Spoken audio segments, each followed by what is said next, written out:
Good evening, everyone. It is Dr. Renee, and this is the Ask Dr. Renee show.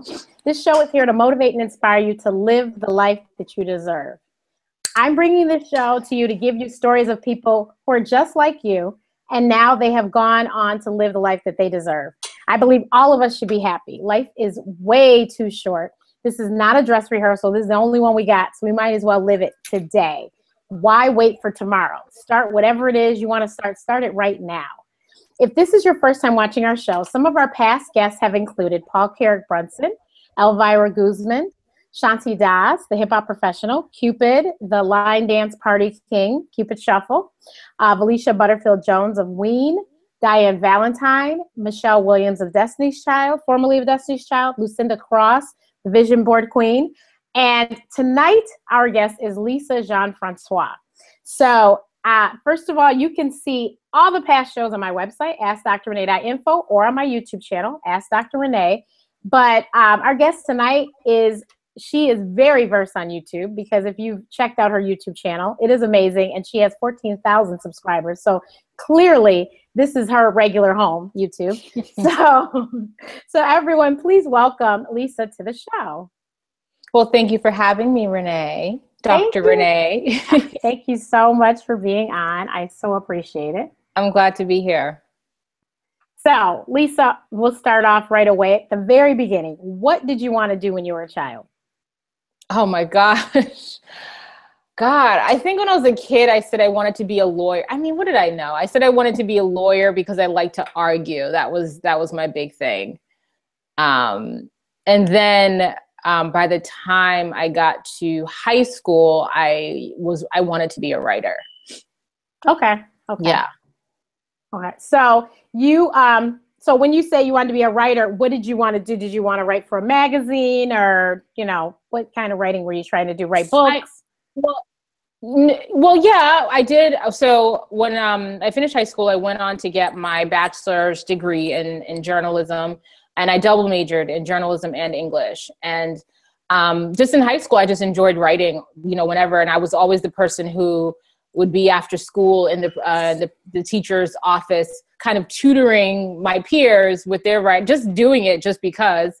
So I always really enjoyed it. And so I went on to study English and journalism. And then I had a concentration in creative writing as well. And then from undergrad, I went on to get my MFA in writing at Sarah Lawrence College. So I kind of just continued with this wanting to do something creative. Okay. So first of all, are you from the East Coast? Yeah, I'm from the East Coast. Yep. Okay. From Massachusetts. Okay. So Sarah Lawrence, isn't that the school that Barbara Walters went to? And Alice Walker. Okay. I knew it was familiar in some frame of mind. Yep. So you've got it. So creative writing and journalism. So what job were you going to get after that? Because as I recall, the jobs you had did not do with that. So I had no idea. And I honestly didn't. I mean, when I was in undergraduate school, when I was I went to the University of Connecticut. So during undergrad, I did have an internship that extended beyond graduation which is their biggest. Right? So I think it was just that internship that made me realize that I didn't want anything to do with journalism. I just was really. No, I really am. You have to be okay with going up to people and talking to people. And that just is not, I'm kind of okay with it, but not as a job. And they had me doing that a lot, which was just really uncomfortable for me. And also the writing, I think my best writing is when I'm being opinionated, and that's not what you do in journalism at all. There are moments when you can be creative, when you're writing feature stories, but I was covering college, high school graduations and local town stories that I couldn't really be, there was just really no creativity. So I realized really early on while doing that internship and actually leaving the internship early to move to New York City, where I don't know what I thought I was going to do. I thought I was going to be the next Sarah Jessica Parker. That's what I thought I was going to do. I thought I was going to live in a gorgeous apartment in Manhattan and just write and wear fabulous shoes and just be fabulous. And that didn't quite work out either. I ended up living on my aunt's sofa in Valley Stream, New York, which is on Long Island. Valley Stream. My cousins live like right there by Green Acres. Green Acres. Yeah, she's right behind Green Acres. I literally could walk to Green Acres. So I ended up living there. And then I had just met, like prior to moving, I had just met my now husband, who was my boyfriend at the time. But he lived in Chester County. It was a challenge. I just remember being on her couch and just kind of living on her couch. And at the time, she was caring for her husband, who had suffered like some brain neurological problem. He passed away, but she was caring for him around the clock. Like he was not able to care for himself at all. So it wasn't like I had, you know, she had her own, and she's a full-time nurse. She had her own thing going on. So I just was really kind of on my own and just trying to figure it out. And then, so this is going to be are we going through the whole journey? You're fine. You're fine. Keep going. You're fine. And then, so what was it? So wait a minute. You know what? Let me pause you for a minute. I love a love story. So you have to tell me, how did you meet your husband? So prior to moving to New York, and when I moved to New York, I didn't have a job, but I had made up my mind that I was going to go to the big old city. And I was interviewing. And so I was in, it was a random day. I was like in the city interviewing. And then I was in like a Dwayne Reed looking for some mascara after the interview. And I came out and I started walking down, and this is somewhere Midtown, like 40-something street. And he approached me, and this is so silly. Like, it's kind of silly. And it's funny because this could never happen today, because I'm like, I'm just not as approachable as apparently I was then. I think I was like 21. And so I go, and he approaches me with a peach, and he offers me a peach. And I thought he was super cute. And then we just ended up walking because at this point I have a train to take me back to Connecticut on the Metro North, and it's like 2 hours from the time where he's in a suit as well, because he had just also been interviewing for a job. And so we met, and we went over to Bryant Park and just hung out for like 2 hours till my train ride. And literally that was it. Like, we were just as I know from a can of paint. I didn't know him at all. Like, I had no reference point, but I always say this, is that like 2 weeks later, he's like, oh, you know, I want you to be my girlfriend. I mean, so stupid. He's like, oh, well, you're my girlfriend. You're my, you know, and I was like, well, I'm not your girlfriend until I meet your mother, because recognize I don't know this person. I don't know anyone who knows this person. And so I'm like, well, you can tell me I'm your girlfriend, but I have no way to verify, like, am I really, you know? And not am I really the only one? Exactly. And not to say that meeting his mother was going to be this thing that just, you know, immediately qualified him. But I will say that I needed to see where he was from. Do you get what I'm saying? Like, it's always very important to it's very telling when you meet people's people. Okay. And she was amazing, and she is amazing, and she's one of my best friends. Yeah. That's awesome. And that's the story. And here we are 10 years later, right? It's crazy. Oh, wonderful. Wonderful. Yeah. Okay, so you're on your aunt's couch, and you're like, okay. Yeah. Not the Carrie Bradshaw life. No, it really wasn't. And it never actually became that life, to be honest, in New York anyway. But I did, like, New York was just an amazing experience. Like, to this day, I am so incredibly proud of that journey, because I knew no one, I knew nothing. I mean, I knew my aunt, but I didn't have connections. Like, I didn't have anyone who could help me get a job, or who could situate me or get me, you know. And this is the time where, so I'm a request printed out, driving around to interviews. I remember I ended up in Jersey. I'm like, I'm living in Valley Stream. Where am I going to be commuting anyway. So it was crazy. So I'm on the couch, and I ended up getting a job at like you can't make this stuff up. So I get this job that's right across from the world, like it's right near the World Trade Center. So way downtown, across from Century 21, if you know the city. Yep. So I'm working as because I was insistent, and I had like job offers too. This is the crazy thing, is I had job offers, but I was insistent. I was like, I need to do a job that has something to do with my degree. Like I want to do something that has to do with writing or whatever. And so actually, I'm wrong. So prior to getting this job, I took a job working part-time at Bloomingdale's in the handbags section. Because I was like, well, I'm killing time here. I'm like, nothing. Like, what am I going to do? So I did that part-time for like, I don't know, a month. And then I got this other job. And so I get this job as a proofreader at this company that's way downtown. And it's hard to even describe the experience, because you just had to have been there. Like, we weren't allowed to speak to one another. We were in this office space and everyone had a desk, and you literally were not allowed to speak to each other. And there was one point where, and the thing is, the job was such where you would get delivered, like they would hand you documents and it would be in your inbox, and that's what you would do. So there'd be points in time where you'd just be sitting there because there wouldn't be something in your inbox. And, which I was like, well, what are you supposed to do during this time? So I think I was on like AOL chat or something. And like the boss walked by from behind me and he screams at me at the top of his lungs. It's not work real. And bear in mind, I'm like 20, okay? I'm like a kid, I'm a baby. And I'm having this grown adult male screaming at me in a room full of my colleagues who are all working, and they're all, everyone's mortified. And I'm like, is it like, why are you?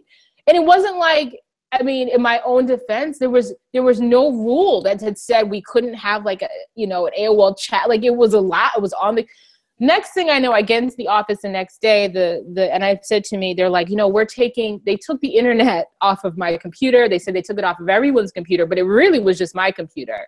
And it was just, they had this meeting and it was so bizarre. It was just bizarre. It was bizarre. Anyway, needless to say, while I was there, I started interviewing and I said, well, I like to write. Why not interview for jobs where I'm maybe teaching or tutoring? And that's how I transitioned into like academics. So I ended up getting a job with Kaplan Test Prep, and I started teaching for them part-time.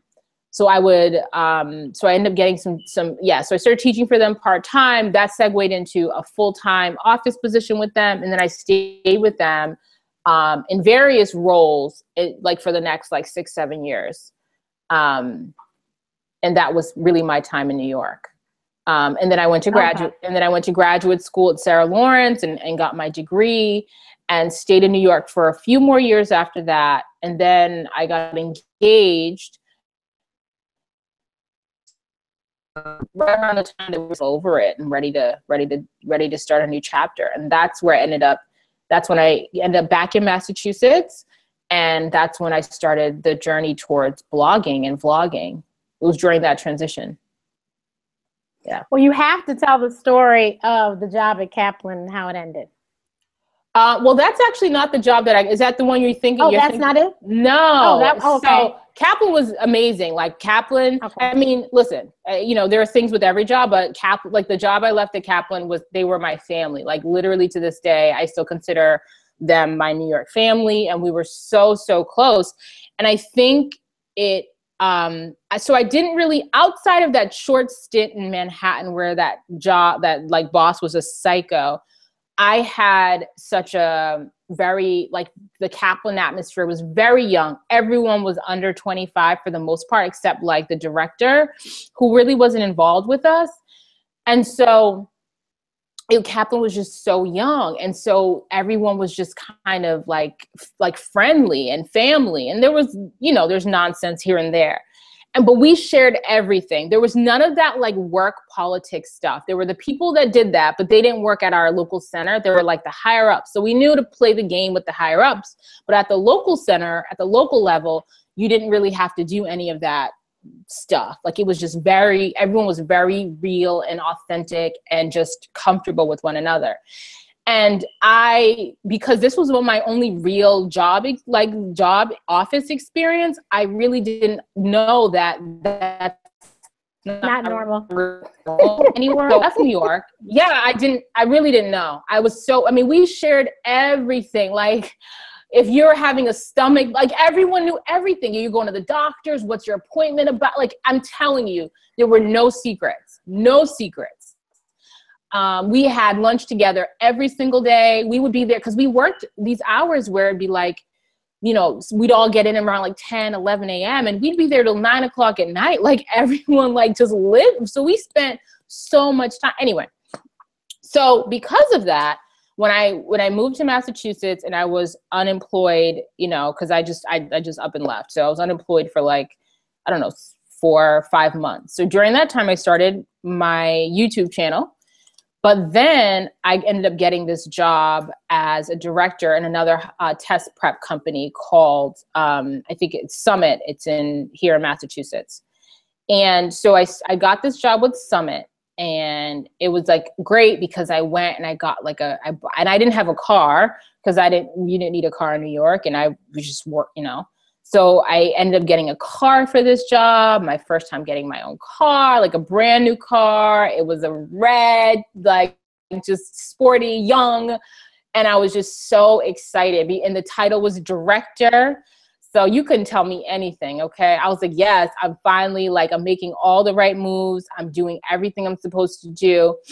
And it's funny because right before I got like this job offer, I had interviewed Harvard and didn't get the job, and I was like, I'm going to work at Harvard. I'm supposed to be working at Harvard. I had this thing in my head, but then because I come from, and then I get this offer at Summit. Then 2 weeks into Summit, I get a call from Harvard. They want me to come back. They want me to interview again. I have another opportunity. And everyone in my life is like, forget Summit, take Harvard. Forget Summit, take Harvard. And I was like, I felt like I had already made this commitment. I just purchased this car. I've made this commitment to this company. The salary was also better than what they were offering me at Harvard, even though the benefits were not like awful. And I should have, anyway, I did end up at Harvard, but we'll get to that. So I took this, so I didn't take the Harvard offer. I stayed at Summit, and I was at Summit, I want to say on like around 6 weeks, I just started feeling this energy from so when they hired me, they told me that there's an associate director named Peter. And I don't care if this goes out it's just my story. So his name is Peter Barden. He's from Connecticut. Hey, Peter. So Peter was my subordinate. When they hired me, they tell me, they're like, he's your subordinate, whatever, he's the associate director. So the whole time I'm there, I'm hearing like, so it's great because actually the first 2 weeks I was there, I had the girl that I was replacing, the director I was replacing. So she was able to train me, and she told me all about the challenges that she had. Improved so much since then, and she used to call him like PB, like peanut butter, or PBJ, I don't know, she had like this nickname.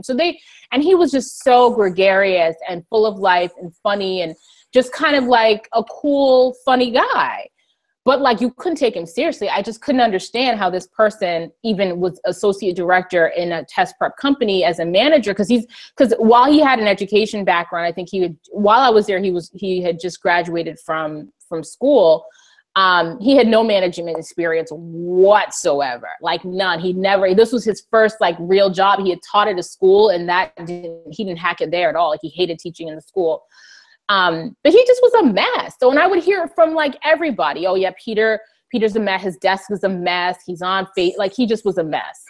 But there were times, so when I'm brought into this job, bear in mind that I came from a test prep background. I came from the biggest test prep company in the country, arguably this Princeton Review as well. They kind of go back and forth, but obviously much larger than Summit, which is a small little company.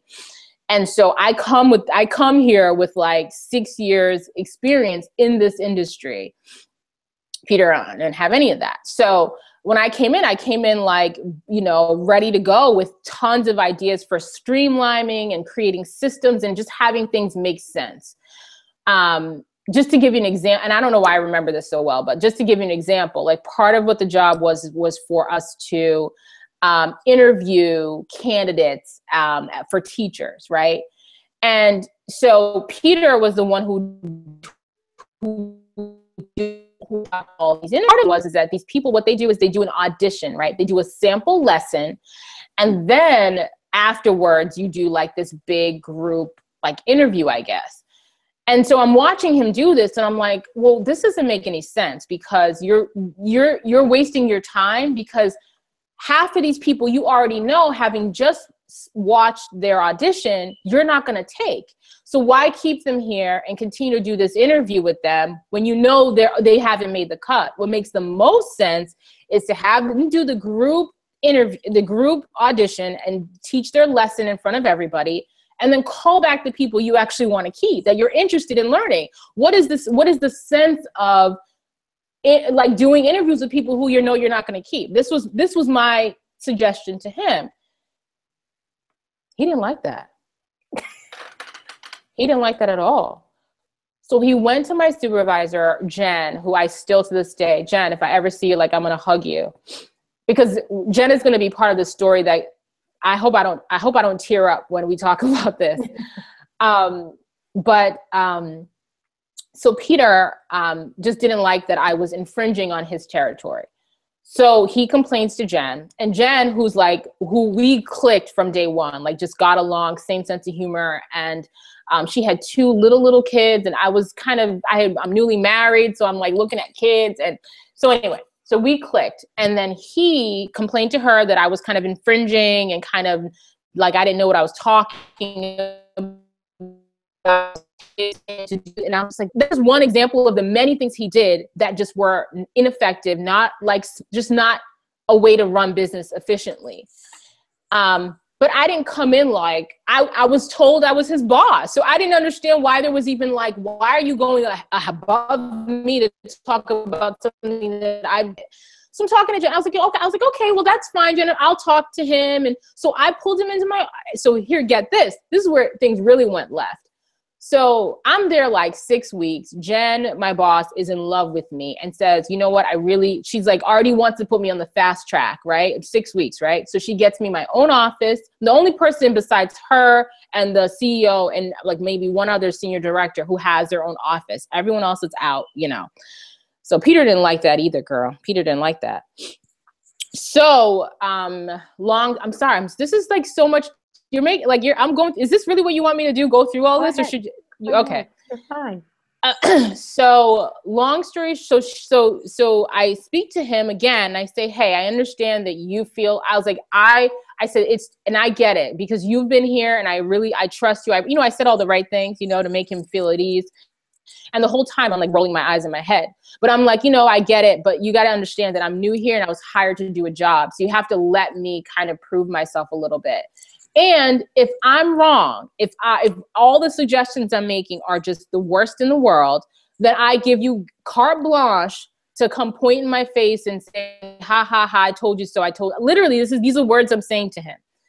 And he's like, yeah, I get it. But he's still giving me the cold shoulder attitude. I'm feeling this weird energy. This other girl that I was like, I had really just kind of started clicking with. And she, funny enough, worked part-time for Harvard and had a blog as well that she told me about, and how she made all this stuff. But she's cool, but then I would see them kind of like, there was just weird energy in this last 2 weeks. So I go to work as normal. I get called into the office, and the CEO's like, that's it. Get out. You're done. Pack your stuff. And I'm like, and so Jen is sitting next to me crying. So I'm like, what is going on? So we go outside and I'm like, Jen, you have to tell me, what is it? What was it? Because I didn't even get the she says, Lisa, I don't know. It had something to do with Twitter. It had something to do with Twitter. And I'm like, Twitter? What the hell? And then it dawned on me. I had been so candid. And this is where, listen, everyone who's watching this, do not ever reveal to the people you work with that you have a blog. Don't ever do it, because people will use it to harm you. And what had happened was I had revealed to my colleagues very openly. And the funny thing is, when they hired me, my blog was on my LinkedIn. So it wasn't a secret at all. There was nothing about this blog that was a secret.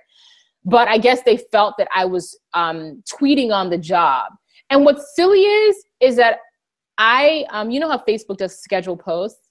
And so my content syndicates to Twitter. So what it looked like to the CEO was that I was tweeting. I'm like, but these are scheduled out and they syndicate to Twitter.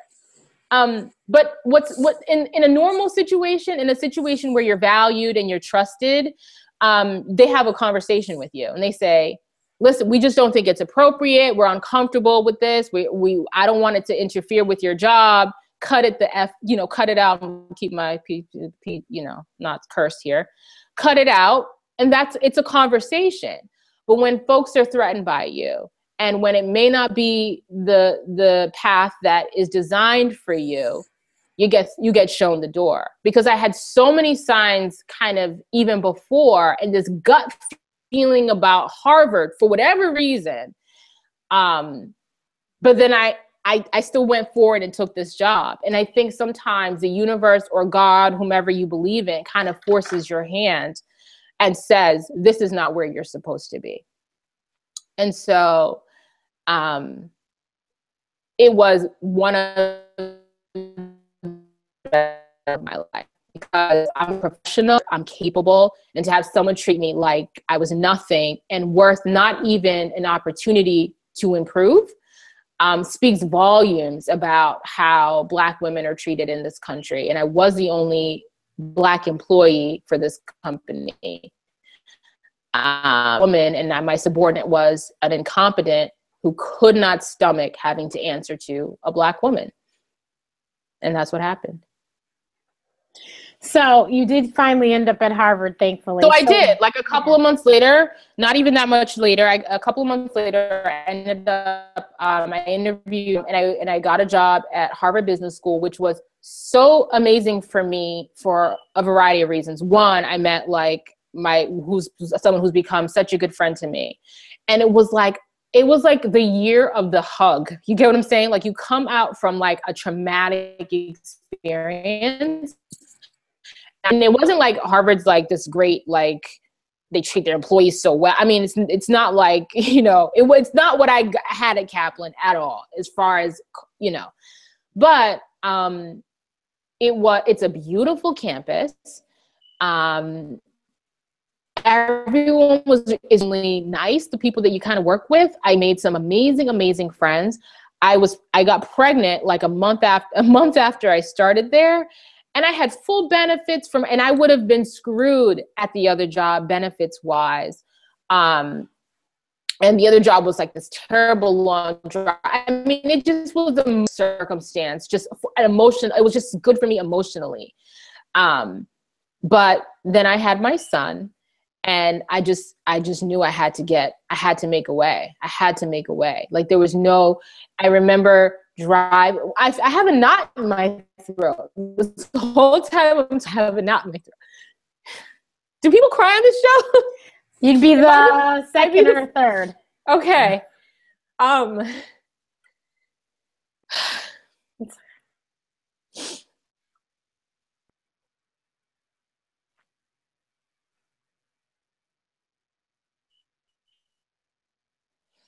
This is so dramatic that I'm like so quiet. So I don't have any tissue by me. So I had just had my son. It was like 3 months. And I just remember driving into work. And at this point, I was because I had already been commuting by train into work the whole year. The whole time I was pregnant, I worked the entire pregnancy. I was in labor and I was working because I didn't know I was in labor. I just thought I had stomach pains. So anyway, so 3 months after that, I had to put him in daycare. And I just remember that drive into work and praying like I have never prayed in my life, and just praying. I said, you have to teach me, tell me how I can make it so that this is not the life that I'm living, where I'm leaving my 3-month-old child in the hands of complete strangers to go off and do stuff that I'm not even interested in. Really, I'm not. And so, and it was the turning point for me. I just dug away. I mean, the job, the benefits, everything was great. And I had such great coworkers that I worked with. But by the time I came back from maternity leave, they all left. The ones that I was like, I had that sisterhood with, they left. So it was even more of a motivation. I'm like, I got to get out of here. But I couldn't figure out how to blog. I'm doing what I can, right? I have my blog, I have my YouTube channel, but I'm not really producing what I should be producing. I'm feeling as though I can't compete with what else is out there, and I just have no direction and no community and then randomly I find this website, and I don't even know, not a website, it's a Facebook group. And it's being run by the coach, the podcast coach. She's a business coach, but she does podcast coaching as well. And she does a podcast, Brandy Butler. And Brandy Butler had started this page called Girl Just Quit. And I just said, you know what? Girl Just Quit. It just randomly popped up. It wasn't even a sponsored post. It wasn't I don't know how I came upon this group. So I joined this Facebook page, Girl Just Quit. The Girl Just Quit. Once you like one page, like other pages start popping up. And so I start getting more familiar with the Black blogger community. So then I joined the Facebook group BLM Girls. And then I hired, so I'm sorry, I feel like this is so long. Are you guys really interested in hearing this story? So I found the Facebook group BLM Girls, which is chock full of women of color who are all bloggers, like over 2,000 girls and women, I rather should say. And so I just started getting more, like there was more networking happening for me online. So Girl Just Quit became a private Facebook group that then became like a mastermind group. And then I just got more familiar with Brandy, just being in her group, kind of hearing how encouraging she was and kind of watching her journey. Because when Girl Just Quit, this was like 2013, she was still working. It wasn't like she had quit. So I watched her transition. And then I had a call with her consulting. I had actually, prior to this, I had worked with a consultant prior to calling Brandy. But it was like, really, this person helped me go through a blog redesign and was really helpful in explaining certain aspects of blogging, like SEO and why.org and things of that. I know a little bit about the industry, but this consultant did not teach me how to turn your blog into a business, which is really what I was looking to do. So I get into Brandy's group. I call Brandy. We have like a call, and I'm crying because apparently I cry a lot. So we're crying. I'm crying on the phone. This is like on the break at work. And I get into her mastermind group. She has a paid mastermind group. So I join her paid mastermind group. And in the midst of joining her paid mastermind group, I decide probably because I had gotten a new job at Harvard. So I got a new job at Harvard. And this job had like like you could continue the job after a certain time. Like you had like a window, like a 6-month window.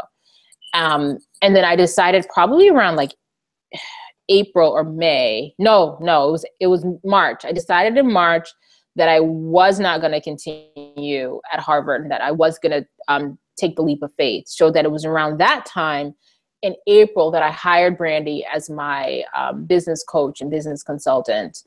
And we worked together for 3 months, kind of mapping out what would happen when I left my job, and I've just been on my own ever since. And I'm still involved in her group, and she's really helpful always. But from there, I kind of launched into brand coaching. And so I launched brand coaching. I want to say that was July I launched. So I launched in July. And that's kind of what I've been doing ever since. And so I've really only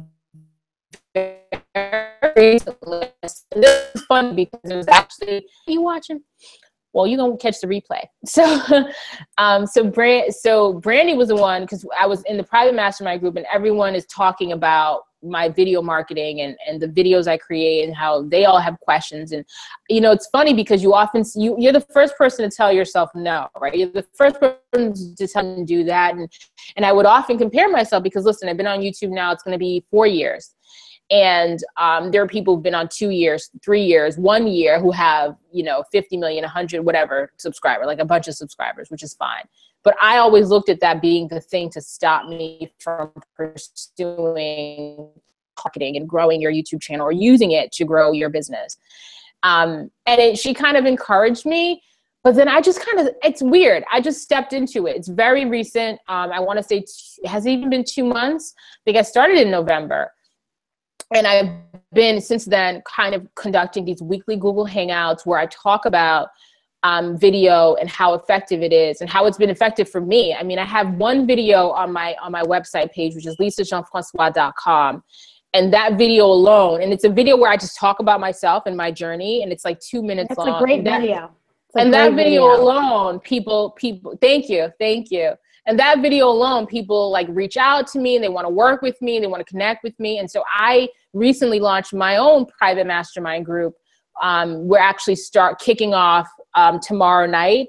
And I've actually I literally have turned people away from the group because I want to keep it small. I want to work with these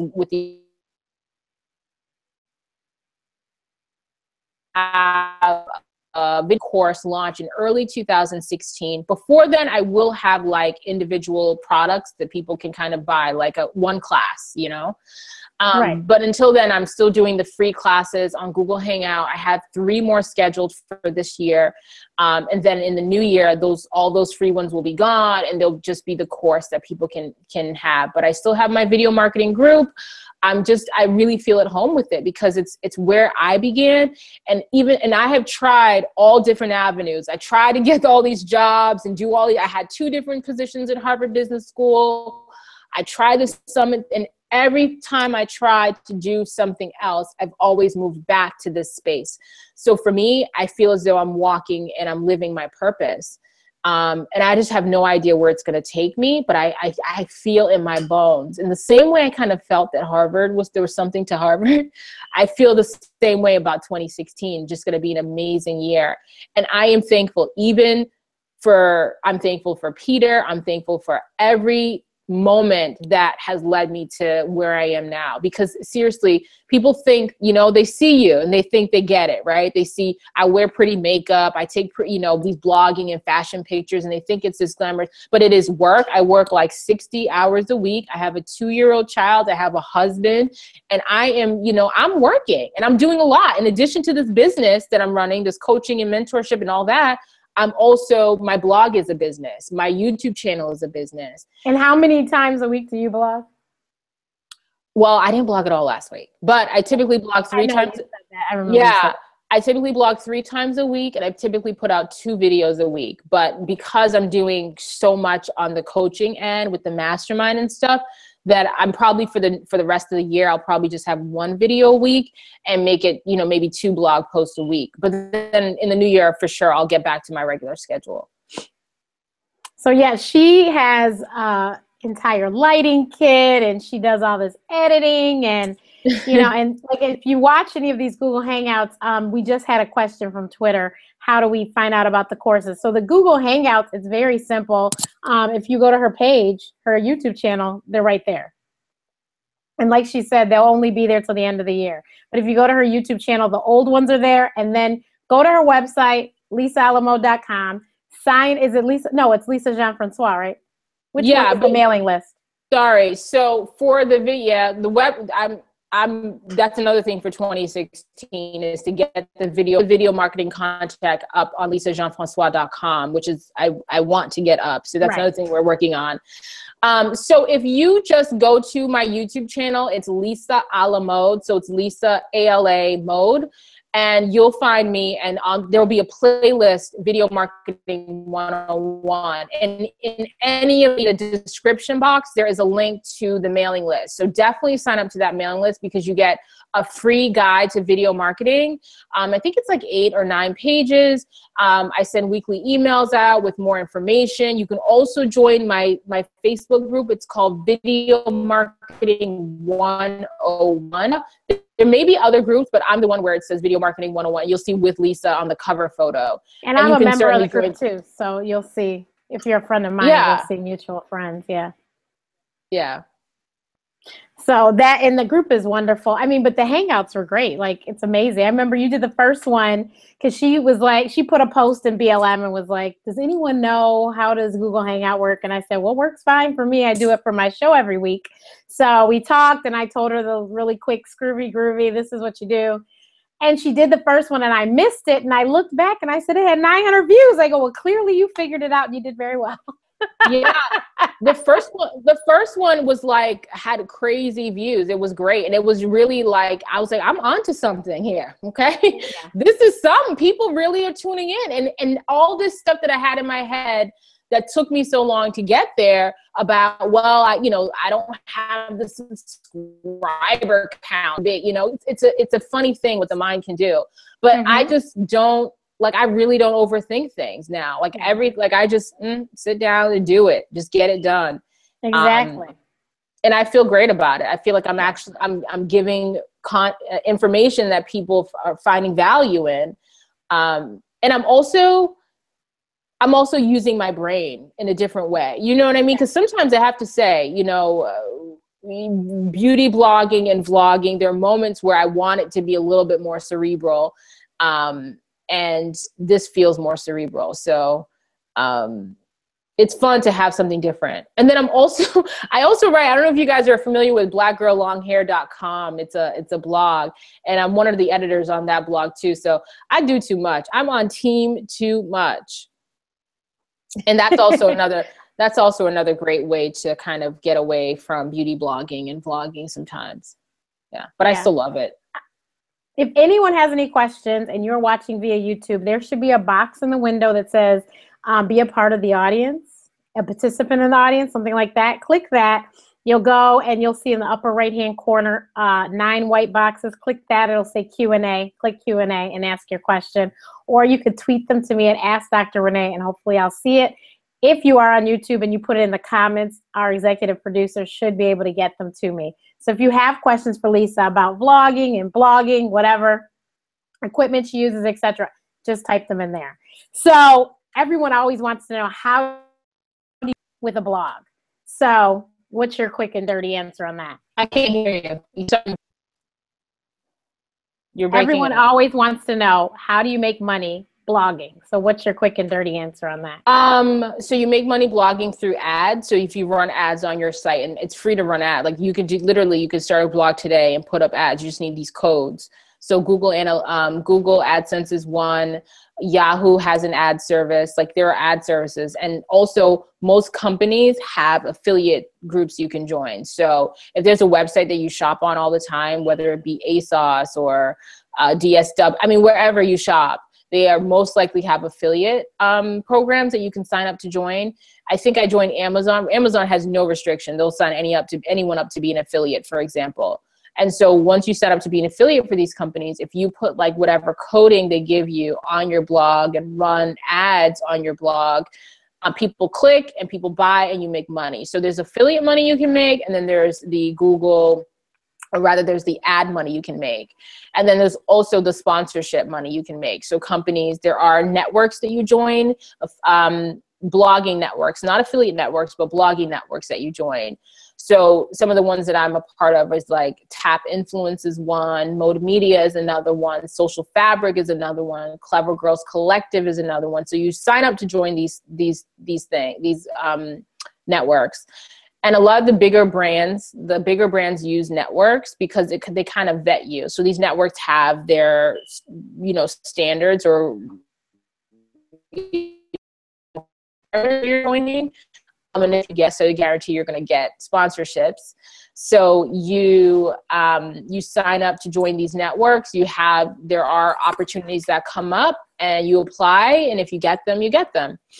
So those are the ways. But then there are also these independent companies that will email you and ask you to review products and to do things like that. And that's where you kind of go into negotiation mode and say, oh, sure, I can review your product for this amount of money. Bingo. Exactly. We have a question from Melly Bissus. I hope I said that right. How long did it take to make enough enough income to maintain your household expenses and savings goals? So this is the funny thing about entrepreneurism, that a lot of people ask that question, and they also, I think it's just not realistic. It's very few people are able to work a full-time job and then on the side work a full-time job and have a child and a husband and a household, and then on the side, because in order for this business to grow, the one I'm doing now, it's a full-time job. I could not grow it working. I couldn't work 2 full-time jobs. And so it is, and I'm going to be the first to tell you the truth. People who don't know, very few people quit their full-time job and go into their passion matching salaries. I am not matching my salary, but I'm doing okay. I'm doing okay. I mean, you're right. That's the truth. And, you know, you have to... Let me answer your question. If you step out on faith, I would have still been at that job wasting time, wasting my energy, being away from my family. I was getting up at 5 o'clock in the morning, right, to go to, not even, I had to catch a train that was like at 6 o'clock. So I was getting up at like 4:45, and I was getting home between 7 and 8 o'clock at night. What life is that? It just wasn't worth it. So do I have as much as I used to have? No. We got rid of that beautiful red car that I got to go work at Summit. We got rid of that car. We cut some expenses, and we're doing okay. And it's a motivator. It's a motivator to keep pushing. But so where do you want this journey to take you? Because I mean, you haven't even been a year in, and you're doing really well.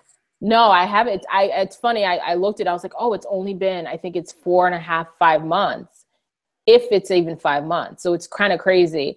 So I think I would love the opportunity. It's all over the place right now. So right now, for 2016, I want to go full force with the video marketing course, get that off the ground, and just kind of find my footing in this whole online business world. But at the same time, I'm gearing up to make a whole lot of money, because that's what's happening in 2016. And so that's kind of where I am with that. But beyond that, I'd wanted to create like a full creative agency where women walk in not really knowing anything, and then we help them develop their businesses. So they want to get into podcasting, them get their website, their visual branding together. So we kind of help mold people. I figure it's like you walk in with a hoopty, right? And then you come out with like a fully loaded Lexus. Mm-hmm. That's kind of idea I have, because I know that's like, I needed a lot of that support. And I feel like I kind of did that, but not all in one space. So that is partially what I want to do going forward, but I don't know. I just have so many, it changes. But for 2016, it's video marketing, coaching, all the way. Now, it was Walmart you did a commercial for on their website, right? So yeah, so Mode, which is one of the influencer networks that I mentioned. So Mode, Walmart hired Mode to reach out to their talent, and I guess that's what we're called, the bloggers there. And I applied for the campaign, and I was chosen by one of the Walmart people to do this commercial. And so I went out to Los Angeles, and we actually filmed 3 commercials in one day. And when I tell you, I was scared. I cannot. Terrified.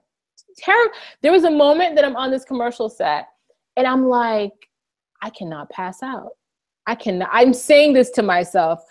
I cannot pass out. I mean, my heart rate, I didn't sleep the whole time I was there. I just was a nervous wreck. And this is one of the things that I often tell people as well, because people often say to me, and I say, well, why aren't you making videos yet? Why? And they're like, well, I'm scared. You gotta understand that fear is a part of this process. Fear is not going away. Fear is, it's just not going to go away. You're not going to wake up one day and not be scared. The thing about entrepreneurs, the thing about the people that kind of step out and do this is that we're doing it in spite of being afraid. You wanted to pass out on the set, but you can't tell that in this video. If you watch any of these commercials, you absolutely can't tell that I'm terrified. Actually, one of them, I kind of looked a little bit nervous in the first one, but then I got more comfortable. But that's the thing, is like, you have to understand that and once you accept that you're going to do this, even though you're scared, it becomes less scary, but you're still kind of scared. What platform do you plan to use to offer your course? Question from the audience.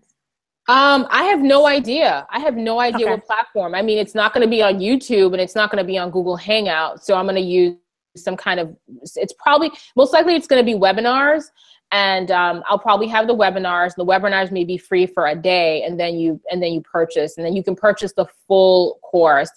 But I haven't even fully mapped it all out and all that, but it's on my calendar. It's definitely coming out in 2016 early. So we're talking January, February.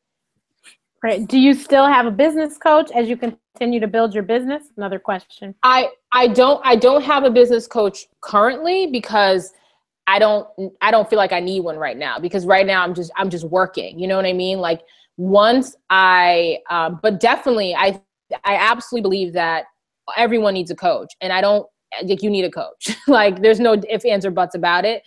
And my plan, hey Brandy, I'm gonna come calling again. For the new year, yes, I definitely want to get back into some coaching in the new year, especially when I'm getting ready to launch the course. I may want to work a few hours in there. Sure. I encourage coaching for sure. That you have to invest in your bit. Like, you cannot do it alone. If you don't know what you're doing, you can't just you don't have time to waste. If you're looking to get this money now and really go forward and do it the right way, it makes sense to just invest. Yes, totally agree. I've heard that like so many times in the last 12 months. It's crazy, but it's true. And a lot of the people that are killing it, that's what happens. Yeah, that you don't kill it. Like, you don't just wake up and it doesn't just happen that way. And unfortunately, I find it I feel, I won't even say that, because it took me a while to get it too. And it wasn't until and when I got it, I got it. And within 6 months, here I am. And so it's a process for people to kind of start to understand and to get to that space where they're like, okay, this is really what I don't have a choice but to do this if I want to do it.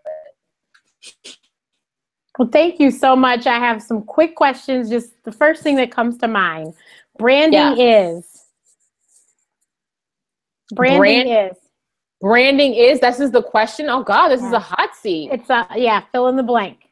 Well, branding is how you present yourself. Okay. That's the answer. That works. Yeah. What do you consider? My job is to help female entrepreneurs build beautiful brands. Love it. Mm-hmm. And life is. I didn't hear that. You broke up. Life is a journey. Yeah. Filled with endless possibilities. Love it. The last question just came in. She said, is your coaching services specifically for persons interested in video marketing for their business? No. I work with several of the people that I work with have no parts of video marketing. So it's the coaching I do is really brand coaching, but one of the things I specialize in is video marketing. Sounds good. So please tell everyone how they can support you, where to follow you, all that fun stuff. Okay. Well, if you want to follow me on Instagram, I'm at Lisa Alamode, LISAALAMODE. You can email me. It's hard to spell it out because my last name is so complicated, but I was born with it, so I'm keeping it. So it's Lisa at LisaJean-Francois.com. So it's Lisa at LisaJean-Francois.com. But really, if you just go to lisaalamo.com, that's my blog, and just where it says to contact me, you'll find me that way too. So Lisa Alamo, LISS. Sorry, now I'm getting confused. LISA. It's right below you. Yeah, just go to there and then you'll find me. I'm anywhere Lisa Alamo. Google Lisa. I'm the only one out there. You'll find me. And you guys have to, of course, you have to go to her YouTube channel. It is amazing. It is amazing. My EP just said, "Are you Haitian?" Yes, the West Indian girls are representing tonight. Yeah. My father is of Antiguan descent, and then you being Haitian. So yes. Yes. Yes. Caribbean massive. Yes. Absolutely. Absolutely. Yeah. So everyone, please follow her. Like I said, her videos are amazing. If you are a woman that has natural hair, then you want to check that out. But you also, if you like to put on makeup, she does makeup tutorials. She shows you new lipsticks, and I'm not one that changes much with my lipstick, but I love her makeup. She does a great job. So please check her out. Check out the group. If you are an up-and-coming video marketer, check out the group, Video Marketing 101. It's an amazing Facebook group that she has on, like I said, on Facebook, and it is a closed group. You just have to find it, and she'll let you in once you ask to join. I'll have all the information in the box below so that you can definitely make sure you get on the list. The next Hangout's this week, right? Yeah, it's on Tuesday night, 9 p.m. Yes. Eastern Standard Time. So I hope that you all will join us, because I'll be right there myself watching. There's so much information that you don't know about YouTube that you can find out because of that. So you want to definitely check it out. I am, of course, Dr. Renee. You can find me everywhere at Ask Dr. Renee, which is right there below. And this is, of course, the Ask Dr. Renee show that we do every Sunday. So we'll see you next Sunday, 9 o'clock Eastern. Don't know the guests yet, but we will definitely let you know. If you would like to join my mailing list, you can go to my website to join my mailing list. Also, I have an app. So if you are on an Android phone or a tablet, an Android tablet, it's in the Google Play Store. It's called Ask Dr. Renee, just the same as everything else. So you can check it out. It's a free download, and that'll help you to keep in touch with me and what I have going on. I also do a daily Periscope show at 10 o'clock Central Standard Time, 11 Eastern, 8 o'clock Pacific, called Renee's Remedies. And on Renee's Remedies, I just try to give you, I am the social media doctor that prescribes the remedies to help you to live the life that you deserve. So whatever tidbit, it could be about social media, it could be about health, it could be about business, whatever. I will let you know, and hopefully it'll be something that'll help you and get you going for the rest of your evening and for the next day, hopefully. And it'll help you in your business maybe, or in your life as a whole. I just want everyone to be happy at the end of the day. That's all. So everyone, thank you so much for watching. And if you haven't already, please subscribe to the channel. There should be a little button right there, subscribe, as soon as this goes live on YouTube, once it's recorded. But please definitely subscribe to my channel, subscribe to Lisa's channel, and just check us out. We're just, entrepreneurs trying to make it happen. So exactly. Everyone, thank you so much. Thank you, Lisa, for a wonderful conversation.